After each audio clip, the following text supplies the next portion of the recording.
it's Dr. Tajiri-White. I hope that your day is going great. If you're just waking up, good morning. If you're going to bed, I hope you sleep tight. But today I want to talk a little bit about marriage. Marriage is such a wonderful thing, and I'm so grateful that we have it with our partners.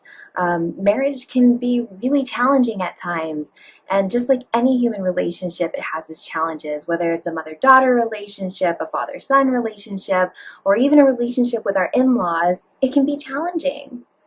But the goal is to find ways to promote love.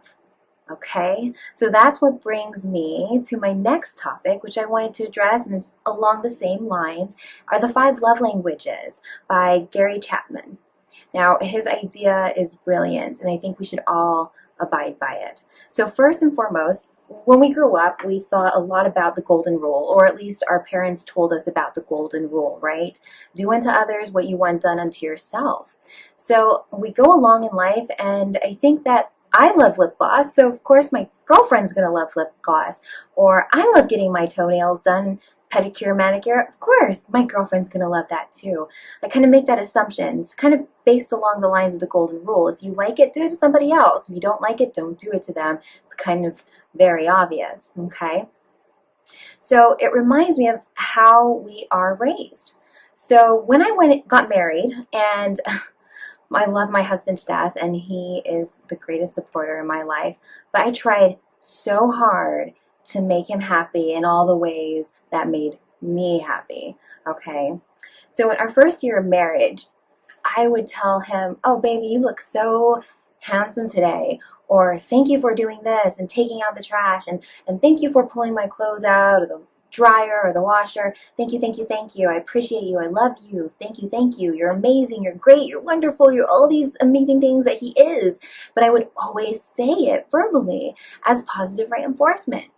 And when I would tell him those things, he'd be like, okay, babe, you don't have to thank me for taking out the trash. It's kind of my responsibility. I love you too, babe. Yep, I know he loves me. And thanks for telling me I look nice today. Thank you. And it just didn't resonate the same way that it does with me with him. On the contrary, he would do amazing things for me while I was at work. After work, he'd make sure that we'd have our meals together, and he'd make sure to pick up after everything. I am a chronic slob. Okay, maybe not a slob, but I'm really untidy. So my clothes are usually strewn across the floor, and he'd pick them up and he'd put them in the hamper where they belong. He took out the trash. I mean, he just did everything. He's just a remarkable human being, and I am so blessed and so grateful to have him in my life, especially as my husband. But I kind of like take those things for granted and be like, babe, you didn't tell me I look pretty today. Do you think I look pretty? I mean, it's just that girl concept in me, I suppose, and we all need that validation and positive reinforcement. And then one day it really dawned on me.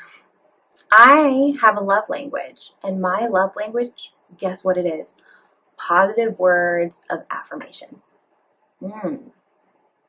Okay, so that's why I am constantly wanting my husband to say please and thank you, and can validate my efforts and also validate how I feel and how I look and what I'm doing. I love that. Maybe because I grew up that way.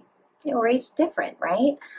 But then I realized that I wasn't speaking his love language, and his love language was definitely quality time and acts of service. So all this time I'm flattering him with these things, and he's just kind of not receiving it. It's just not falling on him, and he's not feeling it. Not that he doesn't like it, but it just doesn't resonate with him the way it resonates with me.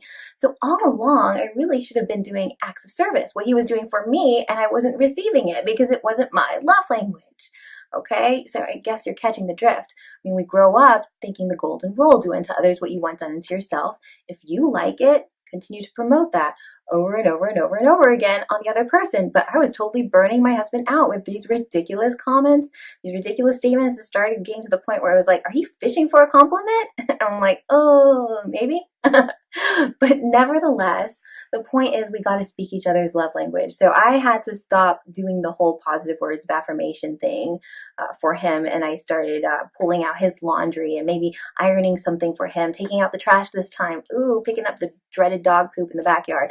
All of those things I started to do. And he started to realize and appreciate.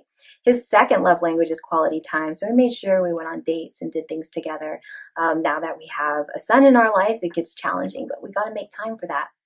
As you know, my love language is positive words of affirmation, and with time, my husband came to recognize that, and he complimented me and positively reinforced all the crazy things I need reinforced, and it worked out, and it helps a lot. So the 5 love languages are, and I'm going to cheat. I'm going to peek here at my computer because I pulled them up. I didn't want to have to kind of spontaneously think about it, but words of affirmation, like I had mentioned for myself, acts of service, like I mentioned for my husband, receiving gifts. Some people love to receive gifts. Yes, it's awesome. Quality time, and some people really like and need physical touch.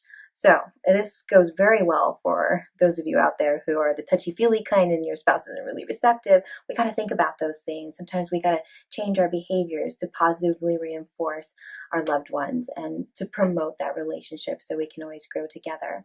So I definitely encourage you, check out Gary Chapman's 5 love languages. You can find it on Google if you Google it. And he has an amazing website. You can take a quiz. It says, learn your love language. You just click on the purple button and you take a quiz and figure out what it might be. The best part about it is that they have the 5 love languages for children. Wow, what a way to positively reinforce our love for our children and to get the best out of them to motivate them in life. So I encourage you to check it out. I pray that you have a great week and that everything's going well for you. Don't forget to keep sending out those positive intentions you have for the world. Have a great day and push love forward.